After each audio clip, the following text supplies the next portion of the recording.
गुरु की महिमा सुन के चोट कहां लगती। अहंकार को बड़ी पीड़ा होती है गुरु की महिमा सुनकर। निरअहंकारी तो अहोभाव से भर जाता है। गुरु की महिमा उसके भीतर एक अमृत की वर्षा बन जाती, लेकिन अहंकारी को बड़ी पीड़ा लगती, क्योंकि गुरु की महिमा का अर्थ है तुम्हें मिटना पड़ेगा। गुरु का अर्थ है तुम्हें न हो जाना पड़ेगा। जब तक तुम हो तब तक गुरु न हो सकेगा। गुरु मृत्यु है, वो तुम्हें मिटाएगा, पोंछ डालेगा बिल्कुल। इससे घबराहट होती, इससे गुरु की महिमा सुन के कहीं ना कहीं चोट लगती। चोट लगती हो तो गौर से देखना, भीतर अहंकार खड़ा है, और वो अहंकार बड़ा चालाक है। वो बड़े तर्क, बड़ी दलीलें खोजता है। उसी अहंकार ने ये दलील खोज ली, सच्ची और गहरी प्यास स्वयं परमात्मा तक पहुंचा देती है। लेकिन सच्ची और गहरी प्यास पाओगे कहां?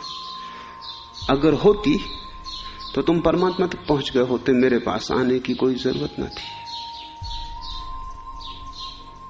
कौन तुम्हें बताएगा कौन सी प्यास सच्ची है और कौन सी झूठी? कौन तुम्हें समझाएगा कि कौन सी प्यास गहरी है और कौन सी उथली? कौन तुम्हें जगाएगा कि क्या प्यास है और क्या प्यास नहीं? अगर तुम ये कर ही लेते तो कितने जन्म तुमने बिताए हैं, अब तक कर क्यों नहीं पाए?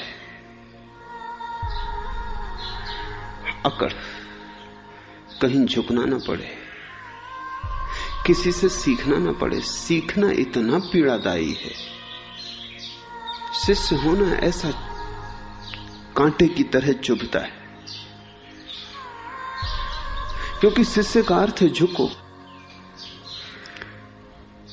शिष्य का अर्थ है खुलो, शिष्य का अर्थ है किसी और को आने दो, हृदय के सिंहासन पर विराजमान होने दो। वहां अहंकार कब्जा किए बैठा है। वह अहंकार तुम्हें बहुत बातें समझाएगा,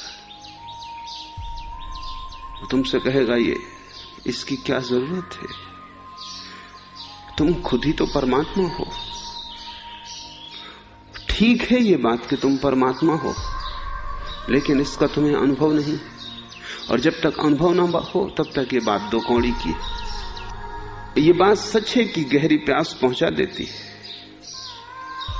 लेकिन गहरी प्यास हो तब ना। गुरु थोड़ी पहुंचाता है, गहरी प्यास ही पहुंचाती, लेकिन गुरु गहरी प्यास को जगाता है। गुरु परमात्मा थोड़ी दे सकता है तुम्हें, परमात्मा तो तुम्हें मिला ही हुआ है।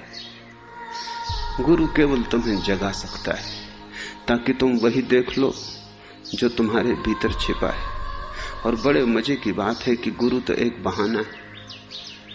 गुरु के बहाने तुम झुकना सीख जाते हो, और किसी दिन गुरु के चरणों में झुके झुके अचानक पाते हो गुरु के चरण तो चले गए, परमात्मा के चरण हाथ में। गुरु तो बहाना था जिसके बहाने तुमने झुकना सीख लिया। जिसने झुकना सीख लिया वो परमात्मा के पास पहुंच जाता है। लेकिन गुरु के बिना तुम झुकना ना सीख पाओगे, गुरु के बिना तो तुम अकड़े रह जाओगे। वही तो हुआ है कृष्ण मूर्ति के शिष्यों में।